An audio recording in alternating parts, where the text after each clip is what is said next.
Hello and welcome back to Bannerlord Modded and our companion focus series. Okay, so before we begin our siege at Ormondfard Castle, I just wanted to address something. Okay, so the general consensus is basically that I should not do the, shall we say, quote-unquote, evil strategy any further, which is obviously, you know, what I was doing in the previous episode. Personally, if the game allows you to do that without doing anything specific, and I'm talking about, you know, glitching it out in any way or doing some very specific step of kind of ridiculous, lengthy procedure to be able to get this to work, in terms of glitches and exploits and things like that, then obviously I would definitely consider that to be, well, taking advantage of the game in a unsportsmanlike way, shall we say. However, I'm literally doing it through the kingdom screen. I mean, I'm basically, you know, persuading people and then expelling them and stealing their stuff.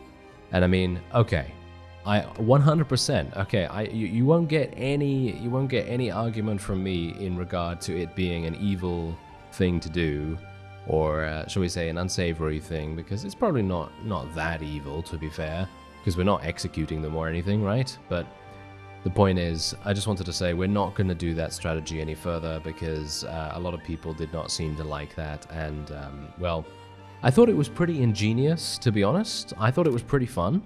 But if you don't find that fun, then okay, that's fine.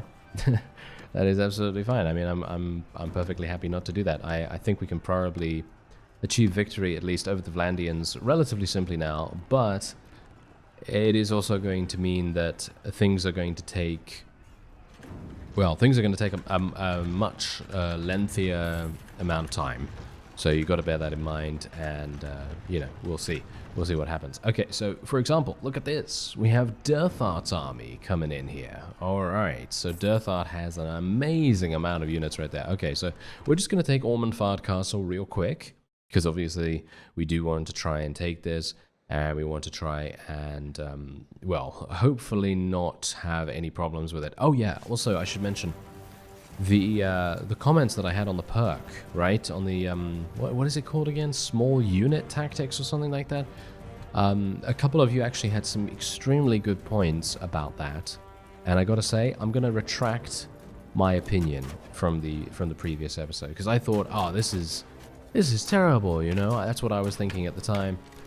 But actually, the new addition of the formations system in the game makes a whole bunch of sense now, because what you can do, obviously, is you can assign various units to various places, and hopefully if you assign, less than 15 units to a captain or to yourself, potentially, that, has the perk, then you will literally gain the benefit of it.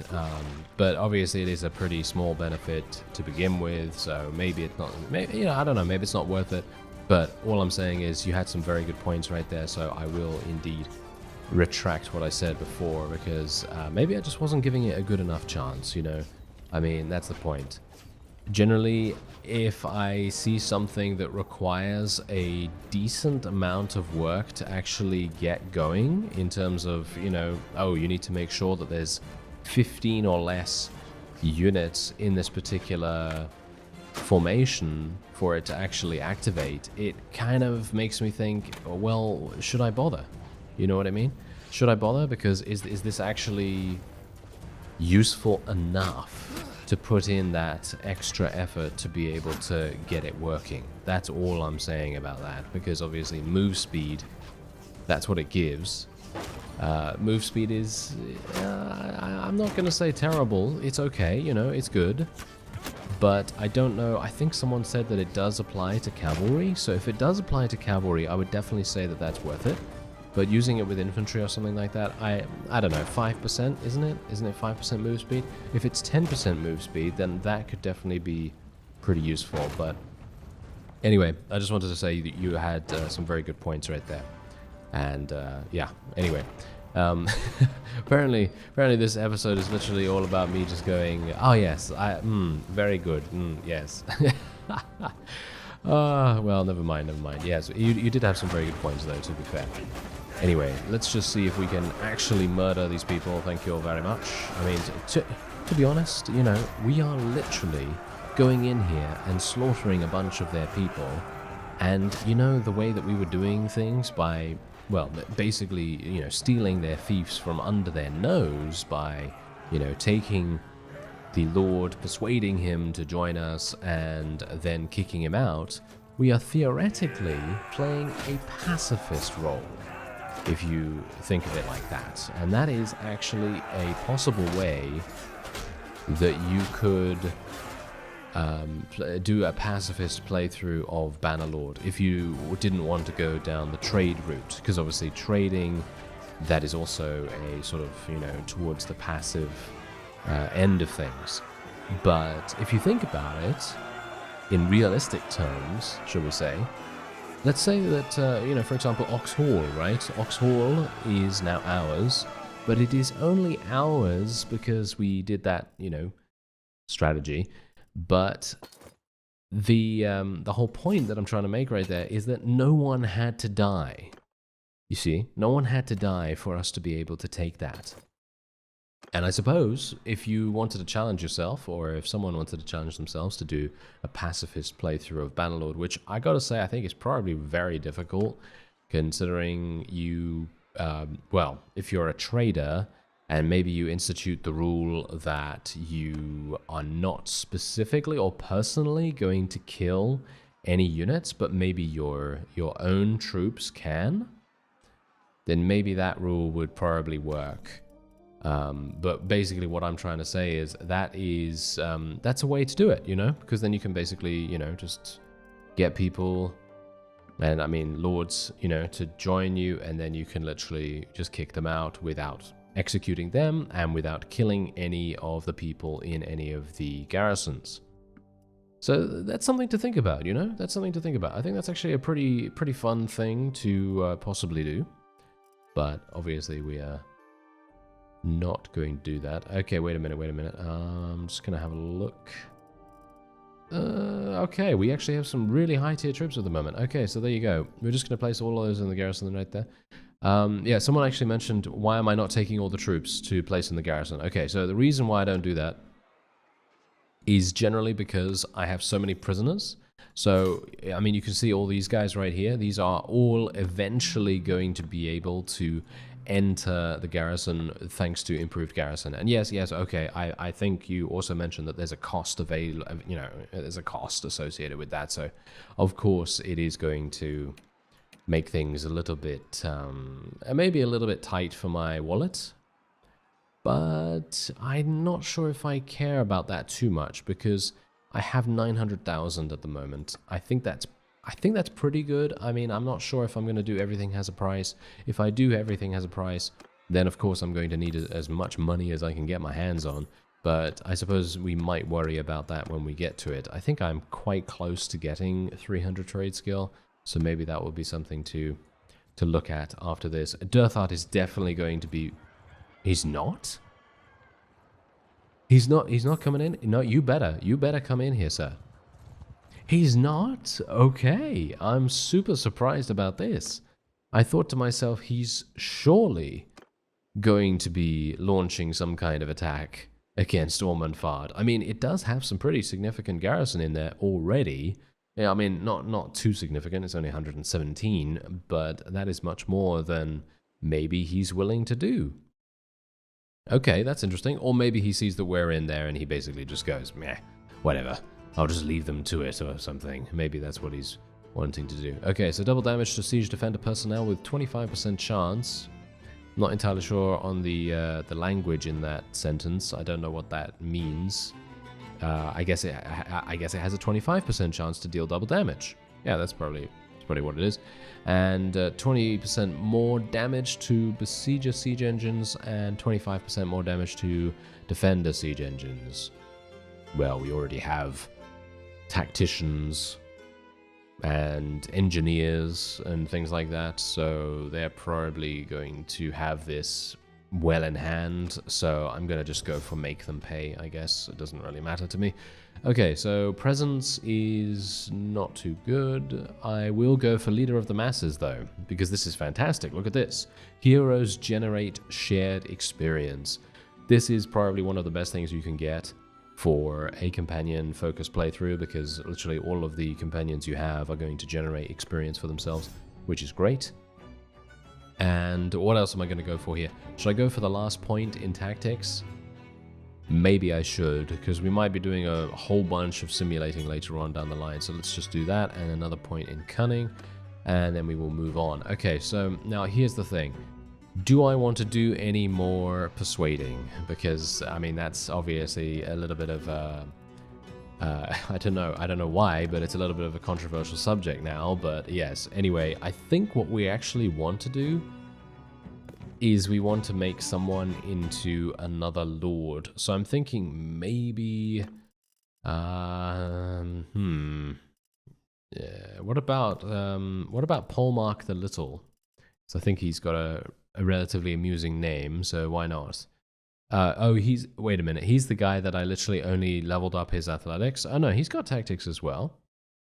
And he's also got Steward. This guy might be pretty good. And he's also a Vlandian too. Oh, okay, well, why not? Let's make him.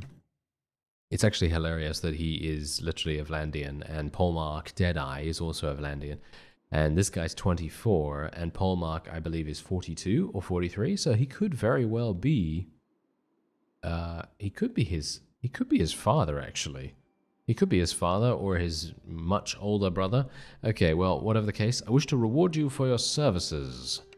There we go. We are going to be giving him, we're going to be giving him a town, because someone rightfully said that if they don't have a town, if vassals don't have a town that you make, they're not going to have enough income to be able to sustain themselves. And that actually makes sense. So I'm going to be giving him this town, because it is quite far away from me at the moment. So there we go. We're going to do that.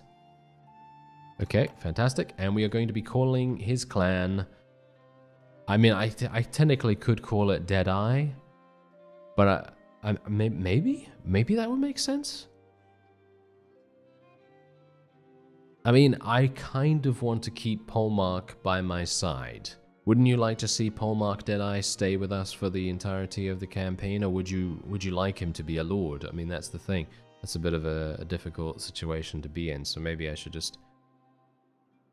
You know what? No, we're just gonna do Deadeye, and we'll see. But there you are. Okay, massive amounts of relation right there with him. And we've leveled up our forces. And what we're going to do is we're just going to speak to him real fast. Can you please come back here, sir? Oh, dear. He's going to run into Derthert, isn't he? Okay, thankfully I have caught up to him. So what we're going to do is we're literally just going to give him some money. He only has 20,000 at the moment. So we're going to give him 200,000 or something like that. I just want to make sure that he has easily enough cash to be able to sustain himself, at least for the moment. Okay, so where is Derthert actually going? I think he's besieging something.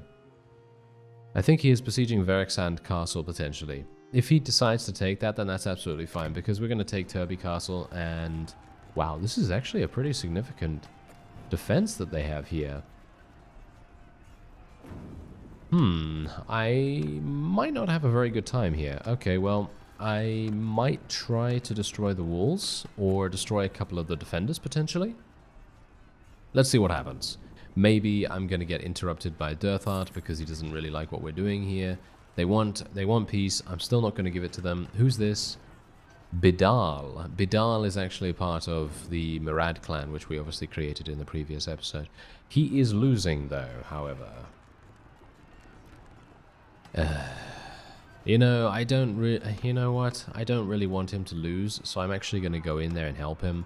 We're just going to do a nice little swift auto-resolve, and there you go. Okay, so not a terribly big fan of having to help this guy, but I didn't really want to see him lose right in front of me, you know what I mean? I feel like that's kind of sad, and I'm not entirely sure whether we should even take these prisoners. I think he's going to take the prisoners. He might take the prisoners. I think he did, didn't he? Yeah, some of them? I think he took as many as he could, so he's got 57. Oh, now he's moving super, super slowly, so now we are going to have to defend him personally, which is hilarious. And Polmark is now in a battle with us as well. That's fantastic, so there we go. This guy has also done this. Okay, he can also get some prisoners if he wants to.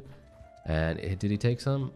No, it doesn't seem like it, unless he doesn't really have the ability to do so because he only has 50 troops. So maybe he has a very small amount of prisoner capacity. That could potentially be the reason for that. Alright, so let's go back to Tirby Castle and actually get that done, because I'm actually going to consider making peace with the Vlandians after we take this. Possibly. I'm not sure whether we should really, because on the one hand I think it would be pretty good to do, but on the other hand I think, well, I'd like to take all of their fiefs if at all possible. That would be kind of fun and kind of nice to do, but we'll see what happens anyway. So okay, once again turn to the other way for some reason, but yes, now we are going to see where the ladders are. Where are the ladders? They're not this way.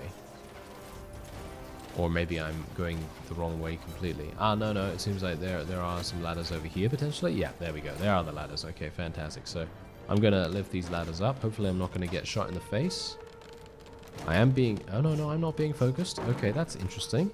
Kind of surprised that no one wanted to attack me right there. And we're just going to go straight up the ladder. And I'm pretty much just going to wait here. You know why? Because they can't push the ladder down if I am on it, or if someone is on it, which I think is a bit of an oversight. I think we should be able to do that, but maybe it's not realistic, because it's pretty heavy, right? I mean, the ladder itself is pretty heavy, and then it's obviously going to be heavier when there are people on it. So, might not be something that's possible for a handful of people to do. All of these Vlandians with their relatively decent shields.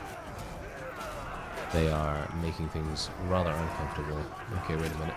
Shoot that fellow. No, don't push me off the edge. Oh, no. That's a classic, isn't it? Okay, you know what? I'm just going to jump here. Oh, look at that, my friends are coming in through the main gate. Oh, yes. That is what we want to see. Thank you. Okay, let's go over there.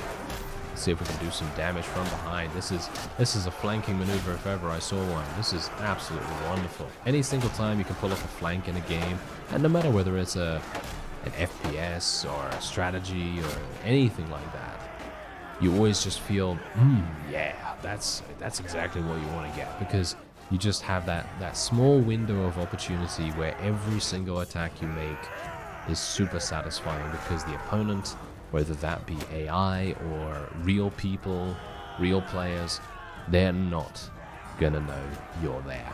And that's great, obviously. That's great for your team, at least. Not great for, not so much for theirs, but anyway, nice headshot, if I do say so myself.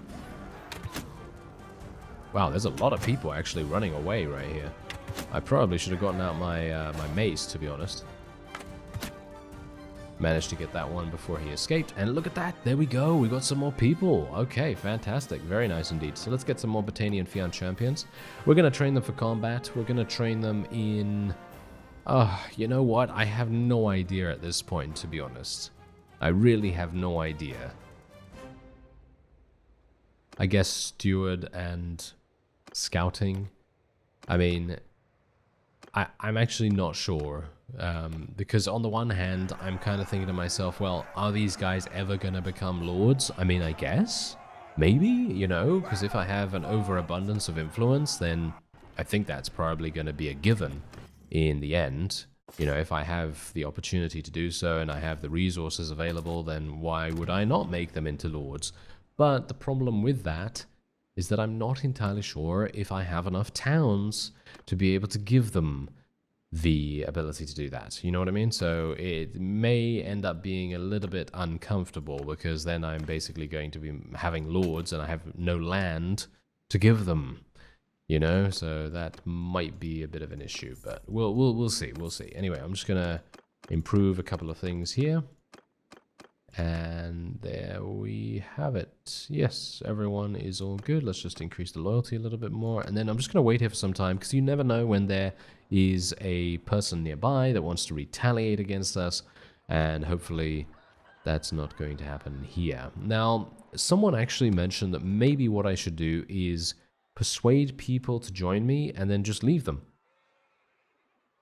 So just persuade, just persuade vassals and then just leave them where they are, leave them with their lands and all that stuff. And I'm actually not sure whether that's something I'd like to do because obviously we are playing, well, we're playing with companions, right? We're playing with companions. I'm going to dismiss this guy from the army now because I actually want him to go and recruit some more people. Hopefully he'll do that without getting murdered. And actually me saying that, I should probably change the way that he plays, and I'm going to change it to defensive. Look at this. This is actually something that I personally really appreciate that the people at Tailworlds have done, because this really makes a huge difference to, well, basically everything. It basically says to me, okay, this guy's actually pretty good at what he does, or in, the other way, he's pretty awful at what he does. But anyway, as I was saying, I basically would just like to have companions being our main resource, and I'm talking about as soldiers, as vassals, as, well, basically everything, so I feel like that would not really work out too well if we were to persuade people to join us and then just keep them in our faction, because that would just be a regular playthrough then, which, there's nothing wrong with that, obviously, but I'm just doing, something a little bit different here. Okay, so Volorek's army might be a little bit problematic for us, but I think we should be able to do it. I think, maybe. Okay, actually, should we try and persuade him? He has, okay, so he has Ulsan Castle. Okay, so, oh no, never mind. Berikan is actually the leader. Okay, so there's nothing for me to worry about there then. Because I was actually thinking to myself, okay, yeah. I mean, I think isn't he in an army anyway? Yeah, I think he might be in an army anyway, so that basically makes no difference anyway. So, okay, that's perfectly fine. Okay, so now what else do we want to do here? Okay, so I need to basically give someone with a decent amount of writing skill this guy. There we go. And, okay, so let me actually just take a quick look here. So if I were to decide to do this, aha, this is perfect. Okay, so yes, that is actually very true, because I was unaware as to how this was going to work with the, small unit tactics perk, but you can basically just do this.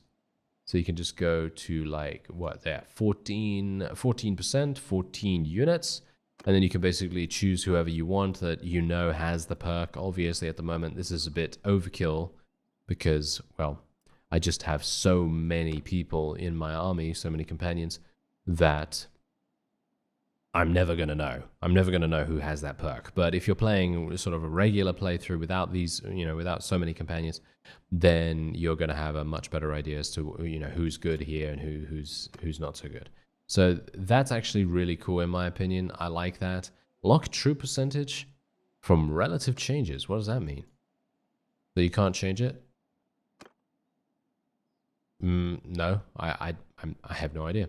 I mean, I guess if you were to select this and then select that, then that would completely lock it. Yeah, that seems to completely lock it, as you can see right there. So I can literally just, oh, that's actually really cool. I like the work that they've done on this. I think that's really nice. And obviously you have the ability to choose cavalry and horse archers, and infantry and ranged. And you can also do those individually as well. So if you have someone that's really good at both things, so good at cavalry, good at horse archery, then you can basically have them lead both formations. So you don't have to have two different commanders right there. So I think that's actually really nice. Also, you can, if you want to, change where your units are. I don't know whether I've shown you this before, because I'm generally not that bothered about where my units should be, and the area that you can actually command them in is pretty limited, as you can quite clearly tell. This is probably the this is the furthest that I can actually click over, So basically just right there. So yeah, but I think that's cool nevertheless. I just wish that you would be able to maybe put them into a little bit of a further widespread area. I mean, obviously, I think that might be a bit too powerful in some cases, but I would like to just see a larger area. That's all. I don't really think it's necessary, because I think that being able to sort out your units in such a way is really cool anyway, so it's not really a big deal for me, but yeah, it might be something. I don't know. Anyway, there's also something that we should probably do, and that is, if I get too many archers in my army, I can split them. I can split them in half, basically. So what I can do is I can have 1 for infantry, 2 for archers, 3 for additional archers, and then 4 for cavalry and horse archers. I think that's probably a good setup to have, if you have a huge amount of archers, that is. I obviously am not entirely sure whether many of my ranged companions are tagged as infantry, you see. Because I have a lot of ranged companions that have very recently been promoted, and I think they're actually tagged as infantry, which is really bad. So I'm going to need to do something about that. I'm going to need to go through that off screen or something, because it's going to take a very long time. Yes, it is going to take a very long time. So we'll see if I can remember to do that. All right, wait a minute. Let's do this. Oh, Polmark, he's getting some action right there. Look at that. Now this might be a little bit tricky. You know what? I shouldn't really charge in here. I should allow our forces to sort of get into a better position, because we've got the advantage here. If we allow our cavalry and so on and so forth to charge in, we're probably going to be making the same grievous error that the AI makes every single time they fight us, which is to send their cavalry in way ahead of anyone else. But this, on the other hand, this is going to make a lot of difference, at least in my opinion. So I'm just going to put my archers into a loose formation as well. A lot of archers are firing upon us right now, which is also not very nice of them, but we'll see what we can do. Maybe I can do some damage. Yes, unfortunately we have very large arrow drop at the moment. Oh, I actually hit that guy. Can you believe it? Wow, I was not expecting that, to be honest. Nice, hit someone else in the neck. Wow, that's lucky. That is super, super lucky. Okay, we're going to tell our infantry to charge in now. Yeah, I am actually pretty sure that many of my ranged companions are infantry tagged, which is pretty awful. So that means they are going to be getting into melee much more often than I would want them to. So yeah, I'm just going to try and defend against the varieties of cavalry that are attempting to murder me right now. Actually, you know what? Can you come back here, horsey? Come back here. Do I have riding skill? Do I have enough riding skill to be able to ride that horse? Oh, it's riding. Oh, really? It's riding so far away right now. Oh, there's a horse right there. Isn't that classic? Okay, well, my forces have basically won the day, because that's generally what they tend to do, isn't it? You know, I so badly wanted to... Oh, never mind. Okay. Yes. Well, my plan, okay, so this was my plan. I wanted to get on a horse because I wanted to level up my riding skill real fast, and I would have been able to do that really easily with just a couple of well-placed arrow shots. I'm not entirely sure if I even have the ability to shoot any bow on a horse, because I think that I might not have taken that, but maybe I did. I don't know, but whatever the case, let's just level up one of these, one of those. Let's go for relatively similar things for both of these fellows, and there we have it. All right. So we were able to achieve victory there relatively simply, and there we go. Bear-Tilled Clan is now tier 5, which is really nice, because that means I will have a much larger party capacity, which is always good, and that means I'll also be able to field a much stronger army in general. Wait a minute. Why do I only have 246? Maybe it hasn't updated yet. Alright, gonna take the prisoners, and we'll take the rest of the loot.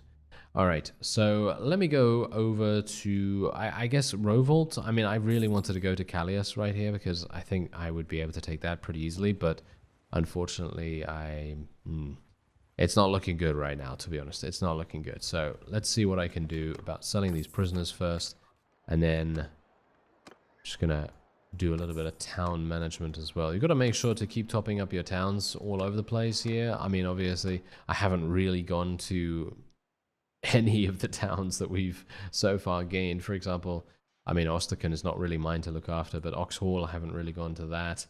And yeah, a variety of others, of course. Okay, so wait a minute. Where is... Okay, so there's Jaime. He's actually under attack at the moment. Oh, he actually won. He actually won? Oh, it's because Bidal was there. That's fantastic. That is so nice. That is really, really nice for them to assist each other in such a way. I was really worried about Jaime right there because I thought to myself, he's gonna die, you know? He's gonna get taken prisoner or something. That would have been awful. But thankfully, we were able to do it. Okay, well, that's pretty good.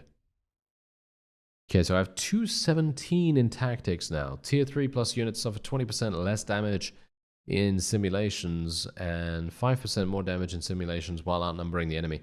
I'm more than likely going to be outnumbering if I'm going to be auto-resolving, but 5% more damage doesn't really speak to me that much, so I'm going to take the 20% less damage in simulations. That seems pretty good to me, in my opinion. Okay, so otherwise, what do I want to do? Well, I have maxed out my trade, so all I need to do is get another caravan, I suppose, and then hopefully we'll be able to get to 300 quite soon. I'm wondering whether I should literally get some riding skill. Let me take a look at my archery real quick. No, I can. Yeah, as you can see. So you can now use all bows on horseback. So that's actually kind of cool. Maybe I want to do that. Someone actually said maybe I should do some smithing, and that is a good point. That is definitely a good point, because I have enough materials, that's for sure. So maybe that would be something. Or maybe I should make a companion that's good at smithing. That might be better. Okay, we're going to go for endurance, and we're going to go for riding skill. And I'm going to equip myself a little horse. Because it's been a while since we have actually done that. Since we have used a horse. And my mace is very good close quarters, but it is going to be absolutely useless on horseback. Just to let you know right now. I'm never going to be able to hit anyone with this mace while I'm riding around on the battlefield. So I'm going to need to do something about that. Maybe get a mace that is actually a little bit, you know, a little bit longer or something like that. Oh, wow. Okay, there's actually a lot of people in here. Okay, so we're just going to build a siege tower, and then we're just going to bombard them pretty much. That's pretty much all I can really do, because there's 545 people here, if you can believe it. That's not so good. That is kind of intimidating. I wonder where Derthart's army is, to be honest. I would have expected him to very quickly attempt to try to stop us from taking at least Tirby Castle, but apparently not. And it seems like we are completely destroying all of their siege. Okay, there we go. There he is. Okay, so we've completely destroyed both of the walls. And I now have the ability to go in here. Now, obviously, as I mentioned in the previous episode, if you do end up destroying the walls of an opponent's castle and you end up taking it successfully, well, you might have some difficulties holding on to it, because then the enemy is going to also gain the advantage of having no walls to deal with. So that's obviously a part of the strategy, part of the tactic that you might not want. You know, you might not want the double-edged sword. Because that's definitely going to, well, it's going to be a bit problematic, isn't it? Yeah, it is going to be a bit problematic. Okay, so I'm just going to charge in here. I'm going to jump over the enemies. And what I'm going to attempt to do, or what I would have liked to do, is open up the gate. Okay, there we go. Hello there, people. Don't worry about me, sir. There we are. Open up the gate. They closed it. Ah, how dare you. Okay, well, it doesn't really matter, because as long as I'm in here, that's all that matters. There we go. Okay, come on, forces, get in here. Actually, you know what? I'm just gonna destroy the gate.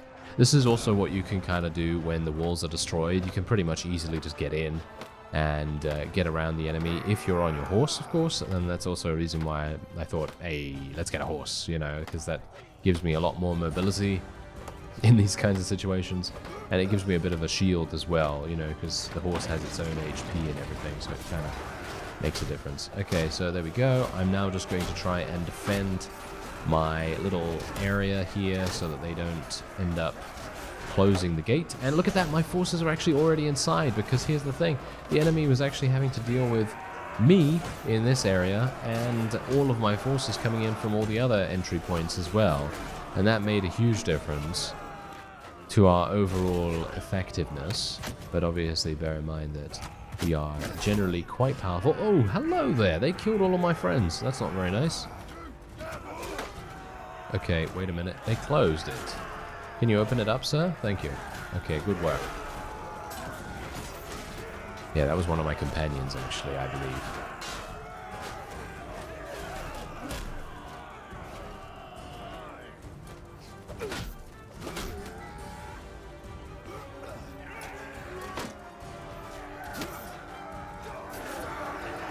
You know, this is actually one of those times where I'm thinking to myself, what's going on here with the crossbowmen? What's going on here with all these recruits coming in? This is weird. This is like a Twilight Zone thing going on. Oh, what? Oh, this is really interesting. This siege layout is super interesting. I'm actually not sure if I've done this before. I must have done it sometime, right? Because we have conquered the entirety of Calradia in previous series, but this seems like such a cool, I don't know, such a cool layout. It's got a lot of different entry points. It has a lot of different places and environments to fight in, and I gotta say, I really enjoy the cloth physics. Look at that. Flags swaying in the wind. Do you have a flag? Yeah, do you get that? Do you get that reference? I'm not sure. If you do get that reference, then, oh yeah, props to you. Alright, so we're gonna go for a smith. Yes, we're gonna go for a smith this time around. This guy, Mr. Falk the Red. He is going to be our smithy. And I'm not entirely sure what I should give him otherwise. Should I give him trade? I mean, that makes no sense, right? I mean, does it? Does it actually make sense? Trade? Nah. That doesn't really make sense. Let's do steward and maybe charm or something? I mean, charm doesn't really do anything either, right? I mean, I have no idea whether it does anything actually for companions, because generally, like in Warband, for example, if you were to spec into it was called Persuasion, I believe, if I recall correctly. If you spec'd into that, you would then have the ability to send these companions, whoever was really good in Persuasion, you would be able to send them over to enemy lords and basically say to them, you know, hey, how's it going? Would you like to make an alliance with me? Or I'm, you know, in certain mods, they would allow you to speak to these people with high persuasion companions and say,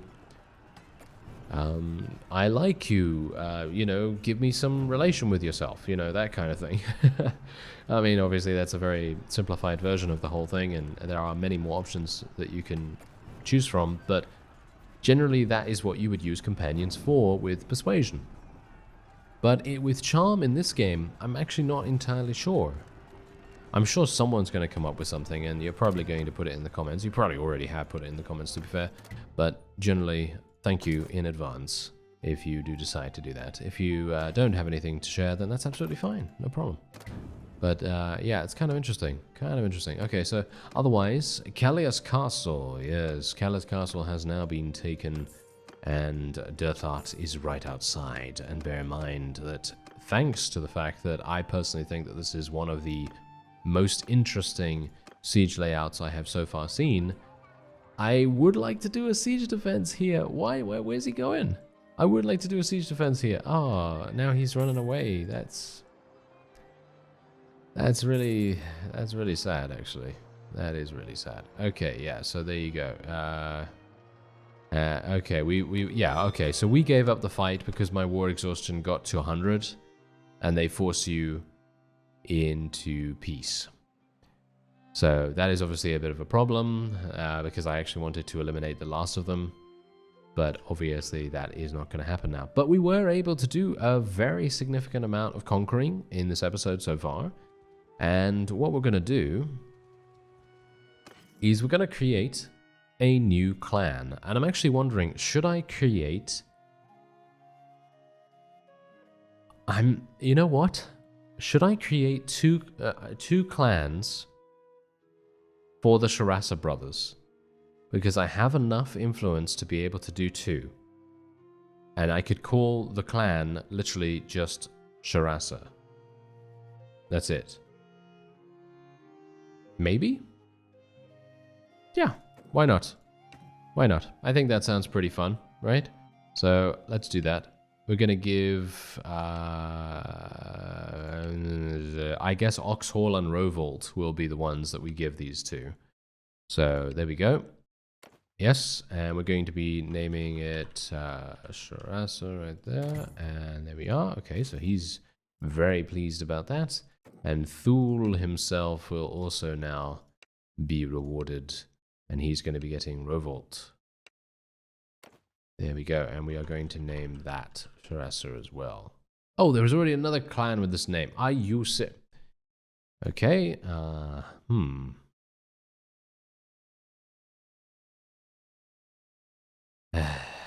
I did not really want to do that, to be honest. Let's do Sharasa.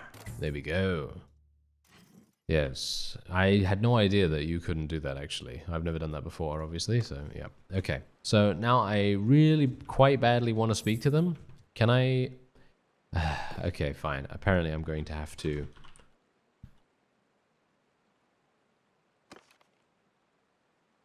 Yeah, oh, wait a minute. I didn't even check this. Oh, no.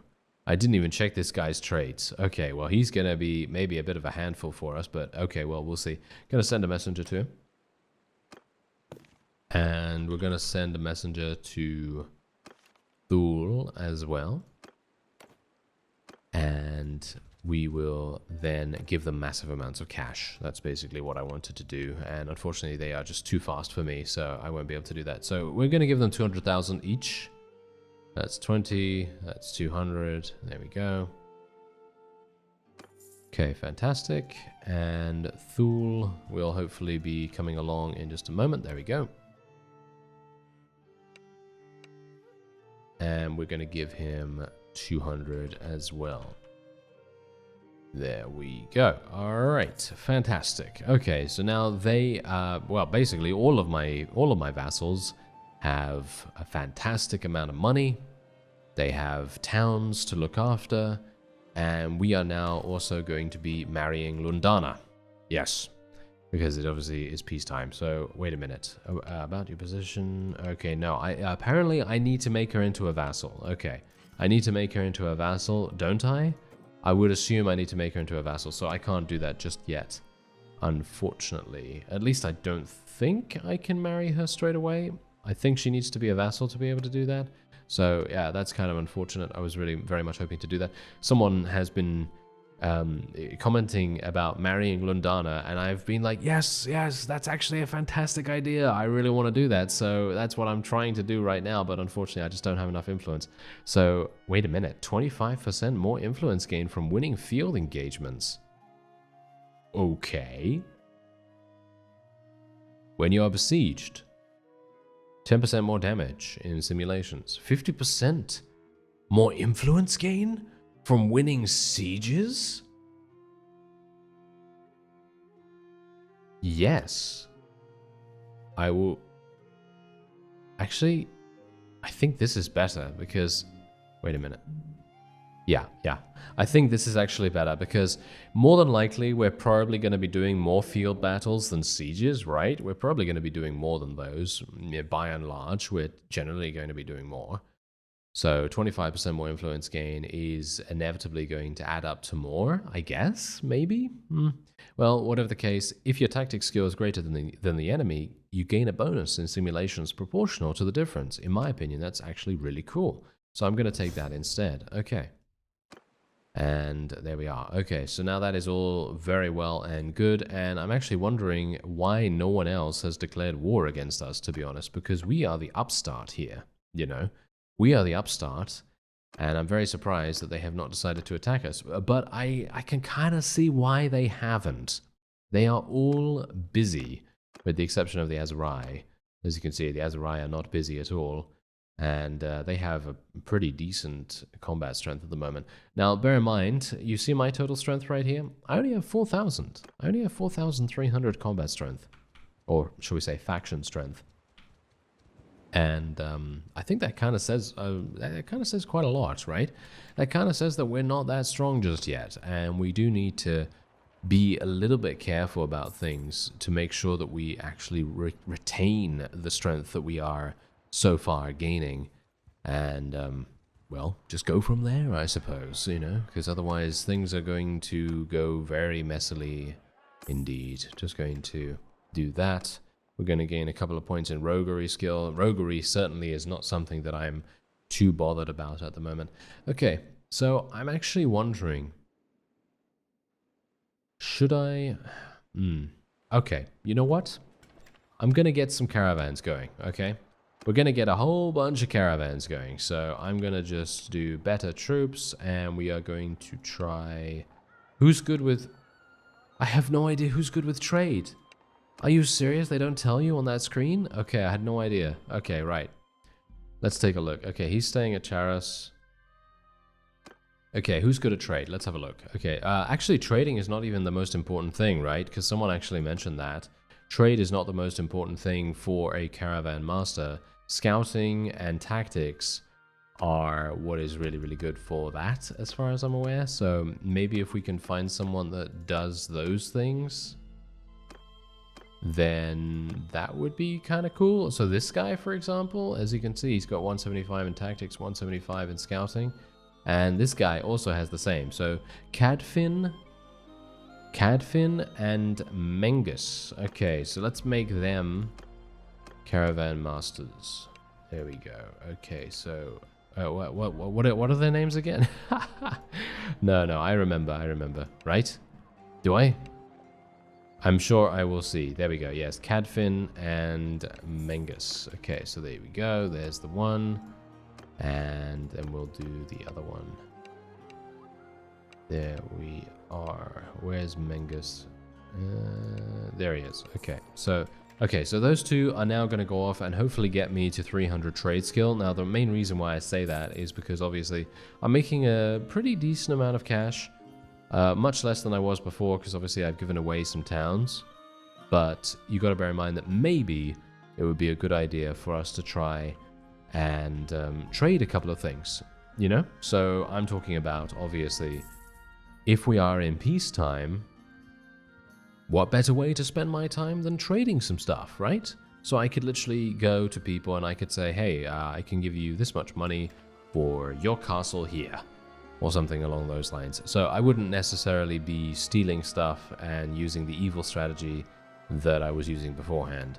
And then, you know, everyone's going to be much happier with that, I suppose. Anyway, let's go into the garrison real quick, because we do have a number of people that we could potentially take to bolster our ranks. I'm going to take the Vlandian Billman to begin with, and we have a massive amount of Vlandian hardened crossbowmen as well. So I'm pretty happy with these guys.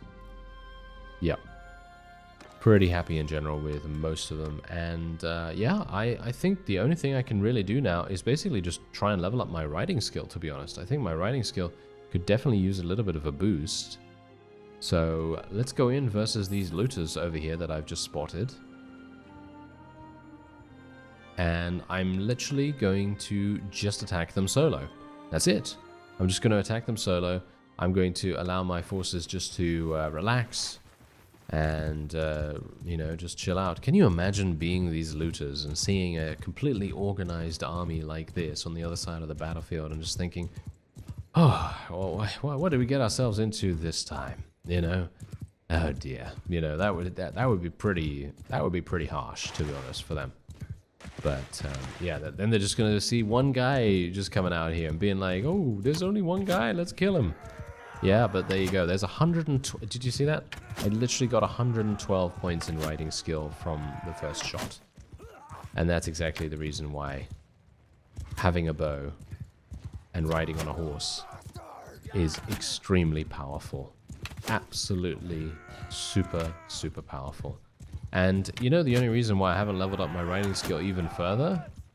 Yeah, it's because I don't have anything else in it. I have no more focus points in it at all.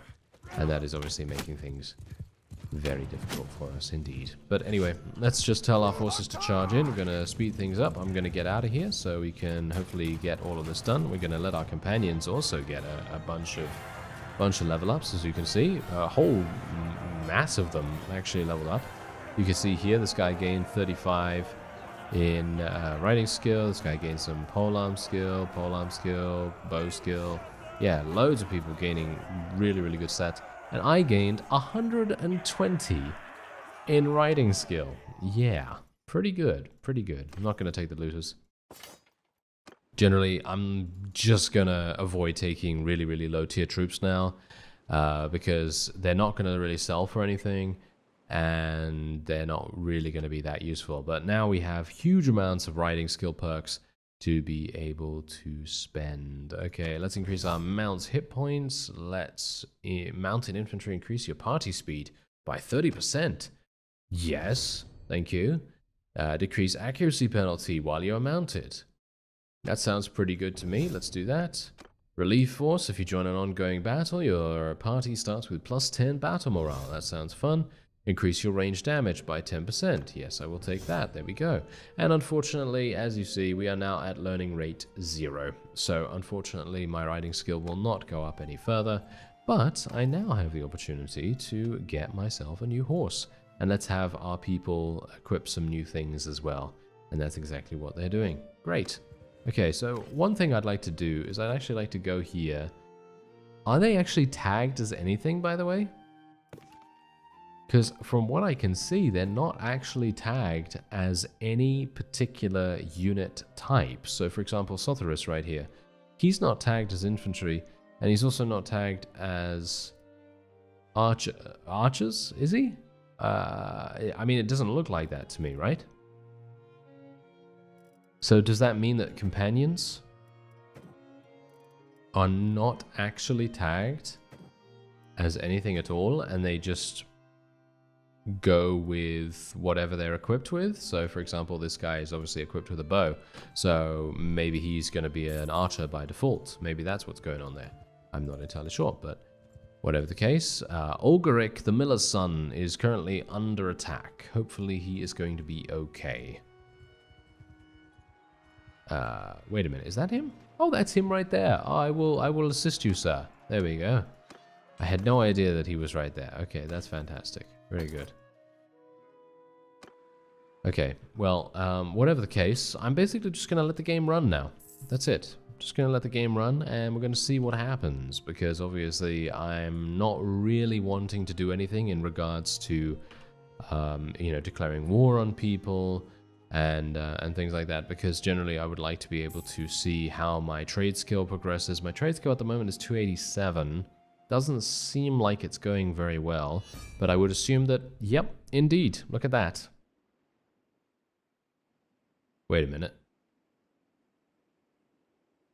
Wait a minute. What's actually going on here? This guy? This guy declared. Okay, that is actually kind of that's kind of weird. I don't know whether I can even do anything about this. I mean, look at we have this guy. Who's that? Oh, that's actually a member of that clan. Okay, let's see what happens then. I'm going to attack this guy. I'm just going to auto-resolve against him because, I mean, really. There is probably no need for me to go onto the battlefield against him. And we're just going to let him go just to gain a little bit of... Well, actually, we have 100 relation with that guy, so it's not even necessary. But, yeah, okay, so they rebelled, right? So this particular clan that had ownership of Charis, they rebelled against something? I mean, I didn't own that. You got to bear that in mind. I did not own that particular town, which makes this even more confusing to me, but okay. I'm going to see what happens actually when I go over there. Maybe I'm going to be able to, I don't know, take it? Maybe? I'm not entirely sure, because obviously they're aggressive to me, but it seems like maybe I have kind of soft locked them, you know what I mean, by doing the evil strategy, because basically what that did was when we kicked them out, I'm not entirely sure where they went, you know what I mean? So I'm not entirely sure if they went, well, anywhere. Maybe they're basically just their own clan now, and they're not in a faction, which might actually make sense. That might be the reason why they decided to declare war on us like that. But it's kind of strange because we had 100 relation with them and so on. But, well, that's how it goes, eh? That's how it goes. All right, so Lundana. We actually have the ability to create a vassal out of her now, so maybe I'm going to be able to do that. Yeah, there we go. Okay, we're gonna give her, I don't even know, I don't really want to give her a town, okay, so, because she's obviously gonna marry us, or at least hopefully she's gonna marry us, and so I'm gonna give her Drepand Castle. And I don't even know what her name should be. Oh no! Oh, this is terrible. Okay, I'm thinking, I mean, her name is Lundana, right? Or if you so desire, Lundana, maybe? I don't know. So I was trying to think of something that either rhymes with that, because let's face it, that's always amusing, or maybe go for something else. You know that, oh, I am terrible, you know, because literally all I can think of is Lundana the Tundra. Why? Why am I thinking that? I don't know. That is appalling. Absolutely appalling. But there's not much I can do about that. That is just my brain. Lundana Melios. Yes, how about that? Because she is, I think, Empire, right? Isn't she Empire? So Melios kind of makes sense in, you know, considering her her lineage, I suppose. So there we go. Okay, so that's what we're going to do. And then we're going to speak to her almost immediately, and we're basically going to say, hey, how's it going? You were just in my party, and we would like to now marry. What? Can we not do that? Oh.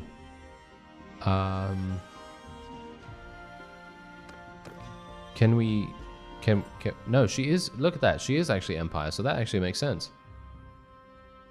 She's 31. I mean, this would be pretty... I think this would be a pretty perfect pairing, to be honest, but okay.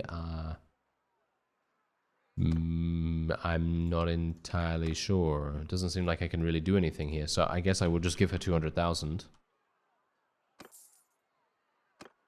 And maybe I need to let it run a little bit. Maybe I need to let it run so that I can then speak to her and then see.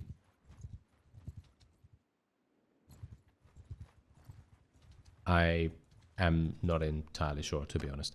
Okay, so apart from that, I am going to be creating another party, and I'm thinking we'll probably do that with Lacalion right here, because I noticed that he actually has an insane amount of steward, scouting, medicine, etc. So he's going to make an extremely strong party, and hopefully he's going to be able to, well, basically defend and defeat any single thing that he comes across. And so what we're going to do is we're just going to give him a bunch of tier 4s, because all the tier 5s can potentially become companions. So I would like to try and maximize their presence in my army as much as I possibly can. And we're just going to give some of the Botanians right here. Oh, Botanian Fian Champions. No, they're too good. I'm sorry. They're too good for me to give to you. I will give a couple of pikemen here, a couple of sergeants, and there we go. Okay.